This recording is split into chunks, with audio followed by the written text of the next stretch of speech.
Joining us now for a more in-depth look into the latest ceasefire and whether it will hold is David Mack. He's the former ambassador to the United Arab Emirates. And David, welcome to the broadcast. We're currently in the middle of this ceasefire. It's holding, which has been rare. We've seen fits and starts before. There's talk of actual extension. What's actually going to happen? I think it's difficult that both sides will extend this because right now, both are almost predictably in victory. The ruin, there's some very, very serious losses by the Israelis and insecurity for the Israeli public. There is no winner, true winner, coming out of the Gaza crisis. It's interesting. Our correspondent in Cairo told us earlier today that one of his sources there in Cairo said that the talks have been difficult. But it's interesting, this tact, and I want you to talk about this because, as he pointed out in his story, Morsi had Hamas, Mubarak had the Palestinian Authority. This time it seems like all the players are there. What kind of a difference does that make?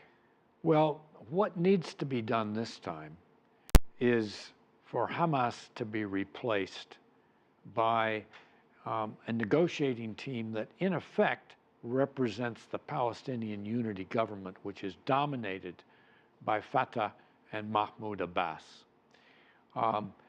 Hamas is never going to make peace with Israel, and Israel's never going to make peace with Hamas. But Abbas is committed to making peace with Israel, and Netanyahu, although he came very late to accept the idea of a Palestinian state, is at least on record rather grudgingly of saying that this should be in the future of both Israel and Palestine. The Palestinian negotiators want the lift of the siege, the blockade.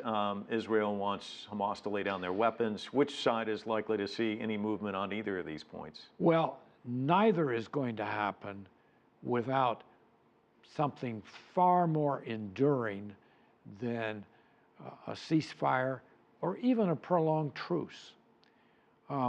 We're going to have to see eventually a return to overall peace, because that's the only way that Israelis are going to feel secure and accepted in the Middle East, among the Arab states, Turkey, and others.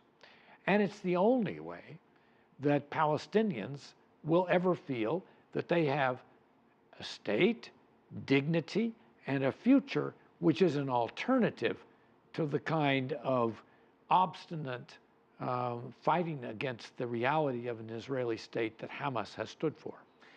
Interestingly enough, today at the UN, the representative from Argentina spoke very eloquently about her country, also this cycle of violence that we continue to see sporadically there in the Middle East. And she talked about what happened in Argentina, the dirty war that disappeared, and spoke so eloquently about how people have been able to move past that. But that's a huge step to get from where they are to, and how does that happen in the Middle East? Well, as a transitional step toward a final and enduring comprehensive peace between an Israeli state and a Palestinian state, we could see an opening up of Gaza to a more normal life. It's been really just one big concentration camp for 1.7 million people. It's fine to say, as the Israelis do, that Hamas is responsible for the carnage of Gazan civilians because Hamas was engaged and sending rockets from populated areas.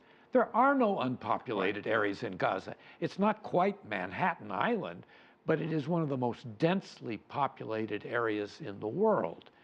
The Gazans need to breathe. I think from the point of view not only of Israel, but of Egypt, of the rest of the international community, certainly of the United States, we'd like to see a different kind of regime in charge of those border crossing points so that you can have a genuine Palestinian partner for the Israelis with mediation from the Egyptians, assistance from the Americans, the same sort of thing that we managed to establish on the West Bank, which has kept a very significant level of security for Israelis over the years. We're going to have to leave it there, Ambassador. Thanks so much for coming in. Certainly appreciate it. You're welcome, Mike.